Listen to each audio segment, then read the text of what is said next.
আমাদের MP candidate তাদের কাছে আমাদের এই 18 গাছি ইউনিয়নের পক্ষ থেকে 6 নং এবং 8 নং এই দুটো সম্মিলিত 2.5 কিলোমিটার রাস্তা আছে লিটার, বুঝতে পারছেন? এই 2.5 কিলোমিটার রাস্তাটাই শুধুমাত্র কাঁচা আমাদের, এবং 18 গাছি ইউনিয়ন ম্যাক্সিমাম রাস্তাই পাকা, কিন্তু এই রাস্তাটাই হলো যেমন সিলের দুঃখ হইলো হোয়াং হো, আর 18 গাছি ইউনিয়নের রাস্তাটা এই আমাদের দুঃখ হইলো একটু। এই 2.5 কিলোমিটার রাস্তা সব জায়গায় পাকা, কিন্তু এই অঞ্চলের মানুষ মানে এই বর্ষাটা হইলে এত কর্দমাক্ত হয় যে মানুষ হাইটে যাইতে পারে না। এই আমাদের আপনার কাছে একটাই দাবি, যদি ভবিষ্যতে আমরা এমপি আমরা পাই বা আমরা আল্লাহ যদি আপনাকে আমাদের এই রাস্তাটা রাখিয়ে রাখবেন। এটা হলো এখানে অফিসটায় চেয়ার সবই আছে, চেয়ার টেয়ার কেনা হয়েছে, সেটা আমাদের তরফ থেকে হইবে, আপনি এই সব উদ্বোধন করবেন, এটা আমাদের এখানে দাবি। এইগুলো আমি আমার সংক্ষিপ্ত বক্তব্য শেষ করছি। খোদা হাফেজ, বাংলাদেশ জিন্দাবাদ, শহীদ জিয়া মরক, খালেদা জিয়া জিন্দাবাদ। আমি বলি, ঠিক আছে। বিসমিল্লাহির রহমানির রহিম। প্রিয় উপস্থিত, আজকের এই 3 নং 18 গাছি ইউনিয়নের 6 এবং 8 নং ওয়ার্ডের মধ্যস্থল, অর্থাৎ এটা আমতলার বাদ এলাকার প্রিয় ভাইয়েরা, আসসালামু আলাইকুম।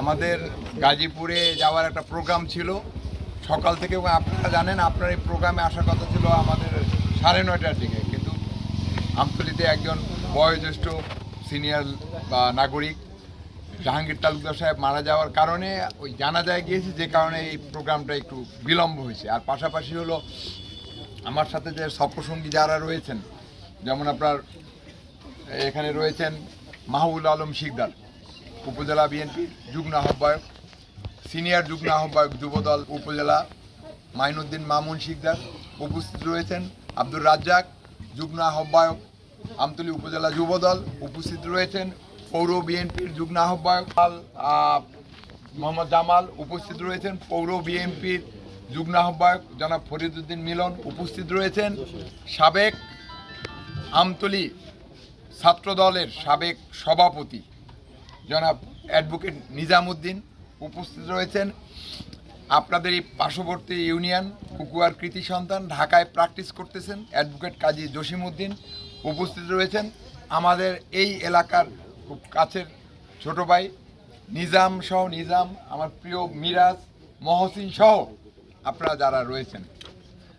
এখন এখানের আমার বক্তব্য দেওয়ার কিছুই নেই, আমি শুধু একটা কথা বলবো, রাজনৈতিক বক্তব্য তো সব জায়গায় দিই, এটা সামাজিক সংগঠন আপনারা করেছেন। এই যে একটা দেশের রাজনৈতিক প্রেক্ষাপট পরিবর্তন হওয়ার পরে, এই যেমন আপনারা 17 বছর মুখ খুলে কথা বলতে পারেন নাই, ভালোভাবে চলতে পারেন নাই, একটা জোরে হাসি দিতে পারেন নাই, আজকে দেশে সেই অবস্থা নাই।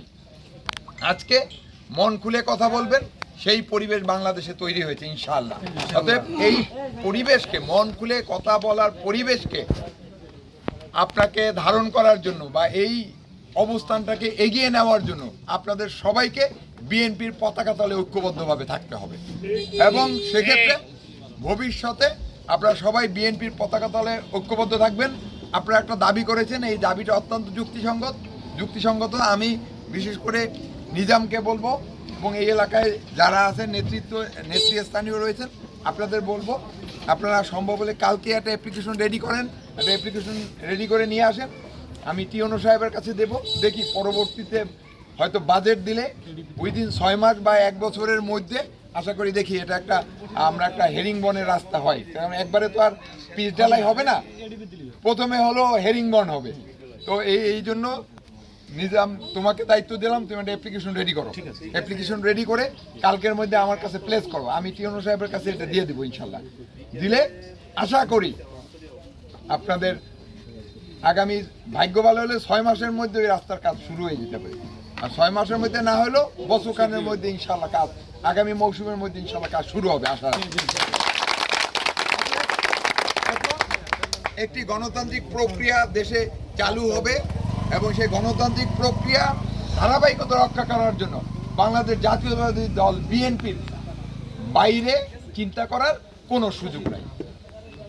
অতএব বাংলাদেশে আপনারা সবাই বিএনপির পতাকা তলে ঐক্যবদ্ধ থাকবেন, সেই আহ্বান রেখে আমি আমার সংক্ষিপ্ত বক্তব্য শেষ করছি। খোদা হাফেজ। বাংলাদেশ জিন্দাবাদ। শহীদ প্রেসিডেন্ট জিয়াউর রহমান অমর হোক। আমাদের প্রিয় নেত্রী বারবার নির্বাচিত সাবেক প্রধানমন্ত্রী বেগম খালেদা জিয়ার সুস্বাস্থ্য কামনা করছি। আগামী দিনের বাংলাদেশ জননেতা তারেক রহমানের সুস্বাস্থ্য কামনা করছি এবং তিনি অচিরেই বাংলাদেশে আসবে সেই প্রত্যাশায় আমরা রয়েছি। খোদা হাফেজ, ধন্যবাদ সকলকে।